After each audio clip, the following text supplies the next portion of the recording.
So we're thrilled to be here, and we are actually married, so that's really cool. Thank you for having us. Matt's going to be reading some stuff from his book, 1,000 Doors, and also some new stuff. And I'm going to be doing some of my newer stuff, as well as some pieces from my one-woman show, Anatomy of a Doll. So we're going to go back and forth. Our pieces are going to kind of dialogue with each other.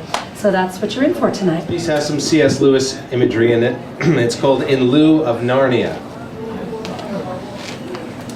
Evening crowds in and rage blasts through our house, unhinging doors, belching lava in crescendos. Father and brother, twin volcanoes blown. Mother and I, seas recessed and reddened. There is nothing to do but wince as words erupt, lip to lip, singeing paint with cinders, echoes splitting street-side oaks and crashing neighbors' porch lights till they fall, submerged in the swamp-high shame of our yard. My father hobbles forward, a hydra of ego and despair, curses cracking like wind across a torn and flapping sail. My mother mists a vapor too thin to feel.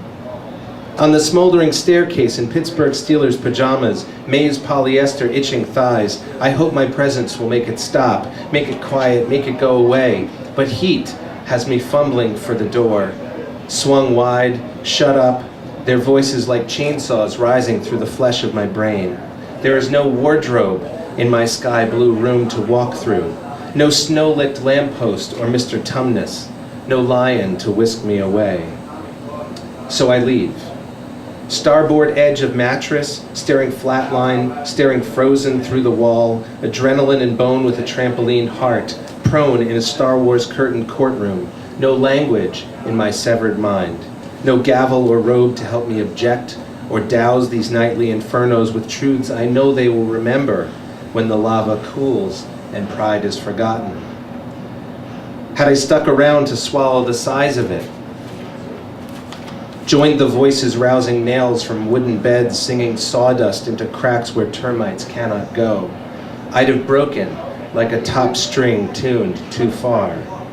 Hardly a boy, a rent ember in a little house, in a little street, distended with justice undone, affection foregone, trying to soften in a time when volcanoes scorched the seas, and all the right words had turned to stone.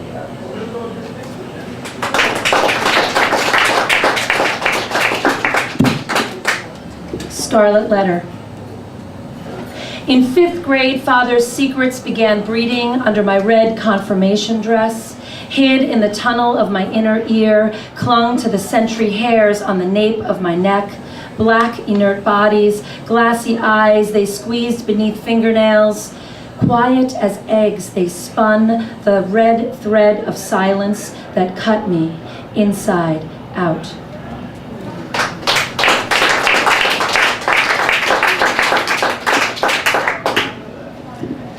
Now we'll each do a brother poem. We got some crazy brothers. We love them. This is called The Blow. My brother never forgave my mother for letting Dad steer his 11-year-old fingertips across the surface of a Ouija board and tell their eager son he'd been a rapist and murderer in a past life. He slammed her sweet advances shut, her pleas gathering like motes in the shining beam of his anger. When I was 15, he loomed over her sagging figure in rose shadows of cheap curtains, beating her down with his mouth. Finally off my bed, I walked down the stairs and stood in the stunned air between perfume and violence. If you don't move, I'll hit you, he said. But it had taken me 10 years to reach that small patch of rug between them. He punched me in the jaw, and I knew his knuckles were kinder than the hands that fought demons behind the door my mother seemed so bent on opening. Permit and keys, I drove bridge to beach, the imprint on my cheek lit gold by sunset over Great South Bay. On the other side, I broke down. My car had stopped. The police officer looked surprised when a decade of tears spattered the hood of my hot, listless engine. It's okay, he said. We'll get you home.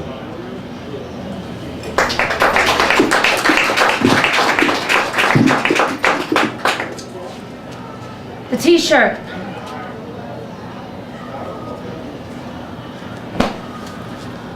Eggshell white, worn almost all the way through. In the summer, you could see my 8-year-old brother's tan through the transparency of overwashing. There was a hole in the left armpit, and a smaller but more jagged one up at the neckline. The neck and arms were outlined in a blue material. That blue material seemed to be, at the end of the shirt's life, the only visible parameters the shirt had left. There was an iron-on in the center, long faded from overuse, but I think, if memory serves me, it said Dukes of Hazzard, with a picture of that famous car outlined in black. There were yellowish sweat stains under the armpit and a spaghetti sauce stain below and to the side of the faded iron-on, brown and nearly perfectly circular.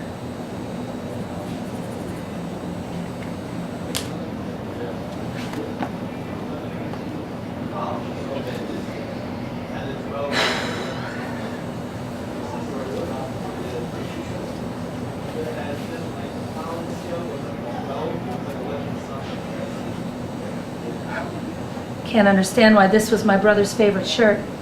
I only know that I too came to love this shirt. It was stability. It was the summer of '81. It was street lights and kickball and Carvel. It was walking band at the neighbor's dog to the 7-Eleven. Hey Terri, I got the football cards. I put them under my t-shirt. Get the grape soda. It was as if this shirt were my brother's tattoo, a sort of semi-conscious way to keep things status quo. And whatever they could do to us, the parents, they couldn't seem to keep Chris from wearing this shirt. Day in, day out, night in, night out, always. For years. I can't remember the day he got the shirt, maybe because all of our clothes were hand-me-downs brought to us by parental friends in large green garbage bags for us to sift through.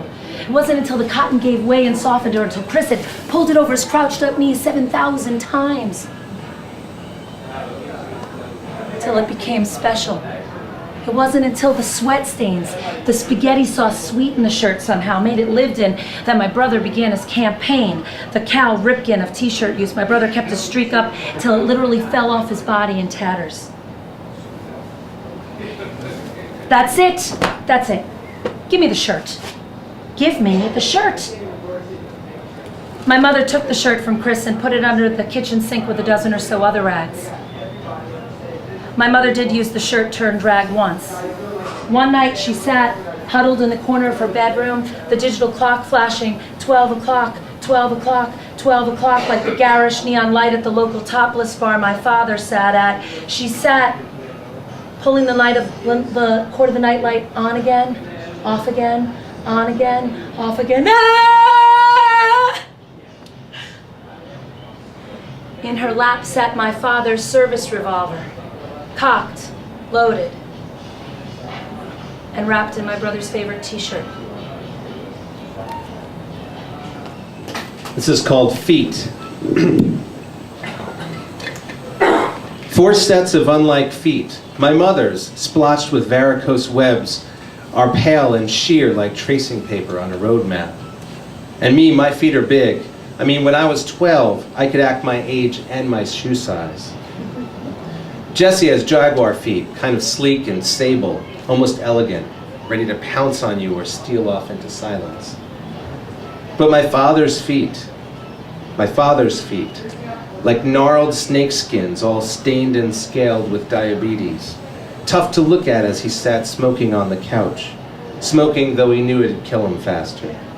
Were sprinter's feet long before his nails yellowed and horned over in taloned apostrophes, before he tripped on a clipboard and had half his right one lopped off, before they were bandaged and slathered with betadine, before they became angry sacks of cracked dough, caning through the narrow chain link gap behind ShopRite to the last baseball game he'd see me play, where I captained the varsity team, alone, wrapping lonely doubles into alleyways, swiping lonely bases, diving for lonely line drives, shaking hands alone with opponents, the chink of the aluminum bat, the empty baselines, and my father's feet that looked like cracked dough.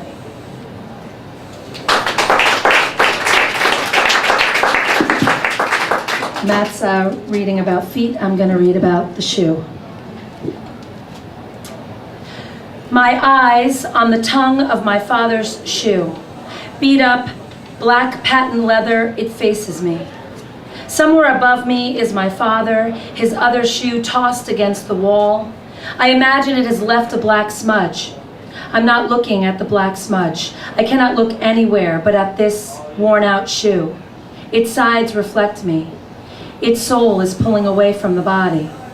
Over me, father's weight presses with the ting, ting, ting of his loose and floppy belt buckle against his service revolver. He removes it deftly, like a serious student sharpening his pencil for an exam.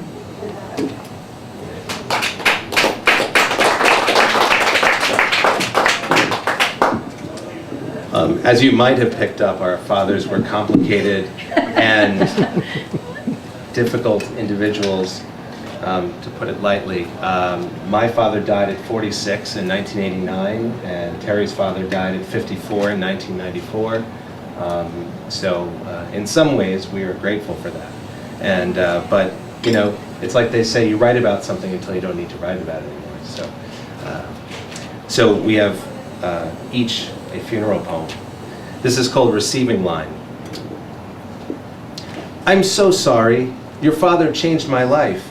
He loved you boys more than anything. An interminable string of rotten figs rolling toward my stiffened face, sealing me into fabric, lengthening pants, cinching necktie, the chandelier of my mind lowered and gone dark.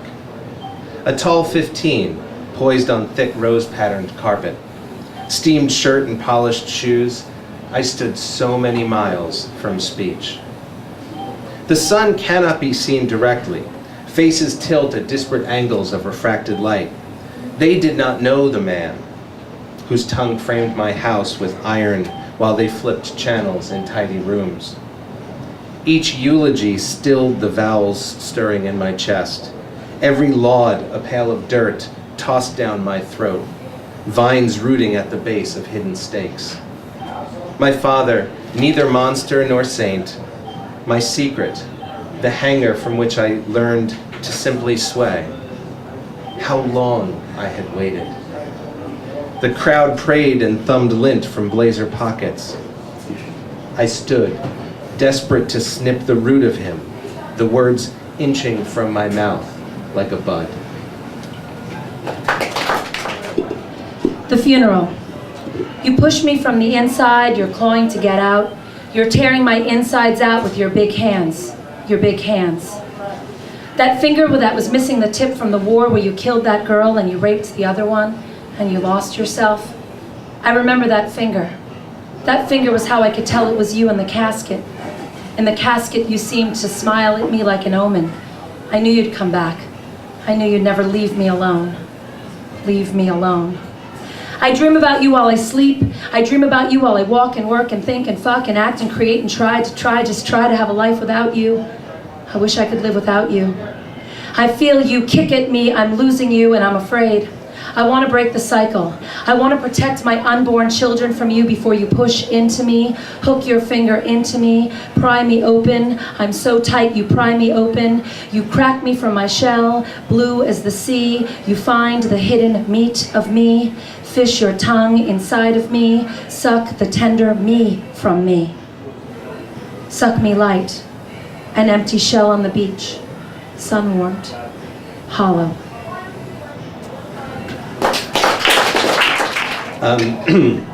We each have a poem about Terri's mom, and from different perspectives, obviously. This is called Passing It On. You snapped her Polaroid by the red maple, your curbside daisy. Pigtails, white dress, thumbing bark as she posed, a conduit of light. You kept close watch on barbecue Sundays, pacing the perfect rectangle, grass prickling at your shoe tops. Paper plates, cold cuts, and sweets for Lenny's precinct pals. But day to day, thinking husband safe enough, you did not consider what he taught her on evening walks to Krauser's while you ran errands, or when his monstrous feet splintered floorboards at midnight. Your little girl, stretched by the maple, supine down the hall, hiding in the attic of her skull, like her mother, your bodies still with absence.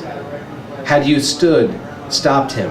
Your own secret might have risen, a dark weed poking through the concrete of night, and been used to make his crime your fault. Still a conduit of light, she forgives and blazes for you now.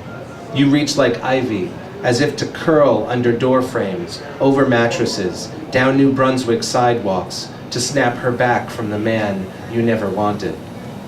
Your hands are not as long as you'd like. Your sorry never big enough to put your shame to sleep.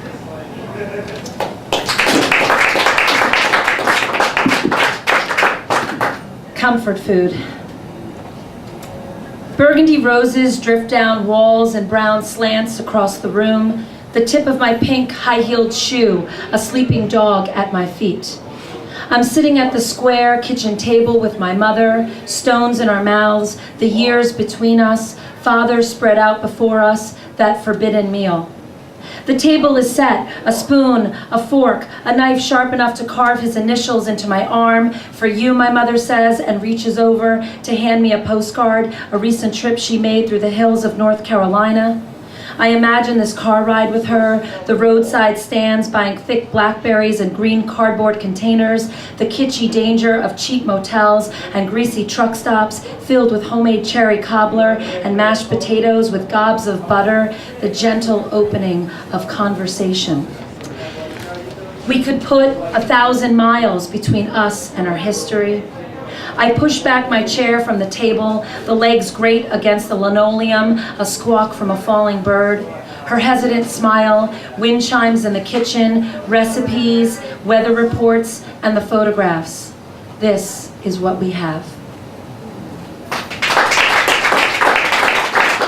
But we'll end with one poem each about each other. This is something I wrote when we had first met, and we met on the internet, which is kind of bizarre, but had to have happened.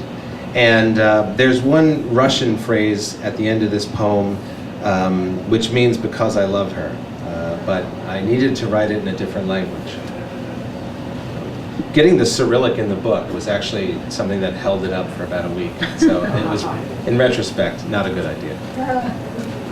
It's called This Week Had Arms. They flung open, feathers dipped from elbows pilling, carmine and curled. They hung, waiting to whip through horns of wind, cones of exhaust, ascending, dreaming of Charles Lindbergh in Parisian streets. My week's arms stretched, squeezed me from Milwaukee, from Washington Heights, through the internet. Booyah! I blushed. She said, P.S. I need you, want you, love you.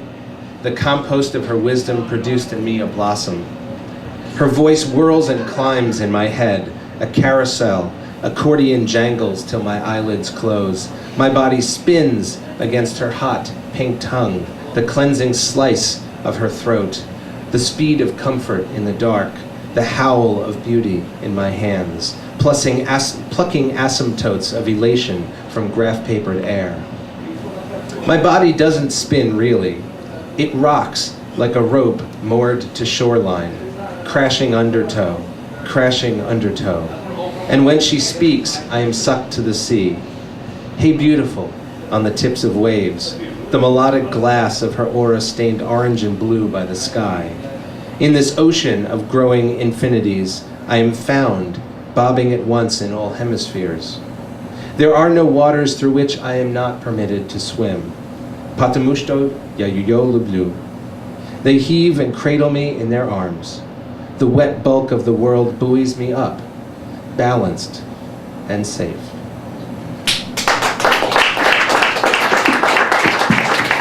I don't think I can top that, so.